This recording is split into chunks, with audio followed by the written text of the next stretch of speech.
It's been 2 weeks since Robert Mueller finished his investigation and found what many suspected, well, a few suspected, but some of us suspected it pretty vehemently from the very beginning. There was no collusion between the Trump campaign and the government of Russia. So to that extent, the case is closed. But members of Mueller's team want to continue the allegations. In a series of leaks to the New York Times, they have complained that the report, despite finding no criminal activity, should be released because it is, quote, damaging to the White House. In other words, prosecutors working for the federal government no longer see their job as enforcing the law. Instead, the point is a political vendetta and an attempt to influence narratives about people they dislike. How does it make you feel? Is that a proper role of a prosecutor working for the federal government? Glenn Greenwald co-founded The Intercept, and he joins us tonight. Glenn, thanks very much for coming on. What do you make of this most recent New York Times story about what apparently is in the report we haven't seen? Well, it's similar to the journalism that has fueled the 3-year hoax that has drowned U.S. discourse, namely that the New York Times, the Washington Post gives anonymity to totally unknown people to make claims that are completely bereft of any specifics, unaccompanied by any evidence whatsoever, so that it's impossible to analyze. And then journalists see it and then start celebrating online on social media and cable news as though it's some sort of a smoking gun. I don't really have personally any problem with having the Mueller report published, since I don't think that in this case a special counsel is just acting as a prosecutor. They're also there to say what actually happened. I think we'd all benefit from that, so that we no longer have to have CIA leaks trying to manipulate our brain.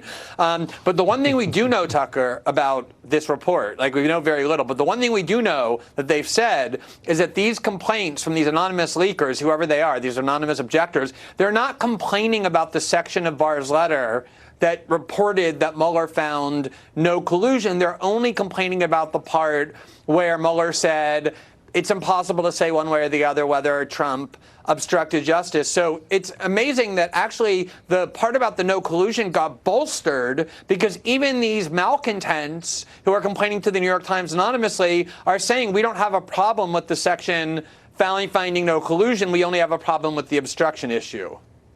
What about all the people over the last 2 years who've been dismissed, and you're one of them, as agents of the Russian government? Where's the justice for them? Where do they get their reputations back?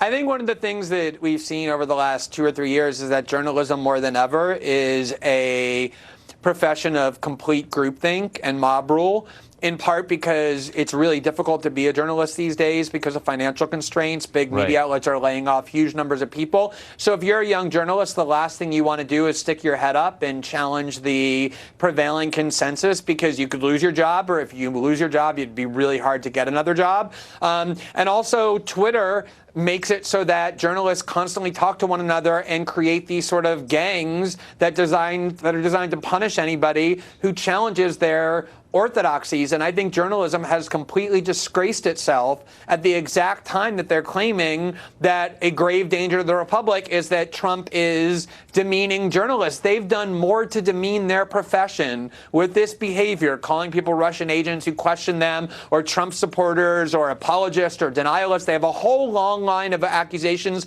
and new terms to stigmatize anyone who questions their dissent. And it's really effective for a lot of people who, unlike us, don't have established platforms, and it's been really effective to prevent them from being questioned or challenged. So here's a question I want to ask you for 2 years. You're making your critique from the left. You're on the left, and you're not a Trump fan. That's a tough position to take, and you've maintained it this whole time. Why were you able to maintain an independent perspective on this when so many others weren't? You know, it's amazing, because if you think about it, the question, is there evidence to demonstrate that there was collusion between the Trump campaign and the Russian government, is completely bereft of ideology. It doesn't matter whether you're on the left or the right. You're just looking at evidence. It's just an epistemological question. And one of the things that has happened is that everything is so tribalized. So they actually want you, if you're to maintain your good standing on the left, to lie. They're demanding you lie. They're demanding you say that you see evidence and you see a convincing case for a conspiracy theory, even if you don't really see it. And I have to say that, unlike establishment journalists like Jeremy Scale, Matt Taibbi, and myself, who have the protection of being established. There were a lot of young journalists like Michael Tracy and Aaron Mate and a bunch of others who are very vulnerable, who had the courage to incur the wrath of this profession in order to do what journalists should do, which is to say what it is that they think without any fear of who it angers. And very few of them are willing to do that, and they deserve a lot of credit for that. I agree completely. We've had Tracy on the show a number of times, another brave journalist. Glenn Greenwald, thank you very much. Okay, thanks, Tucker.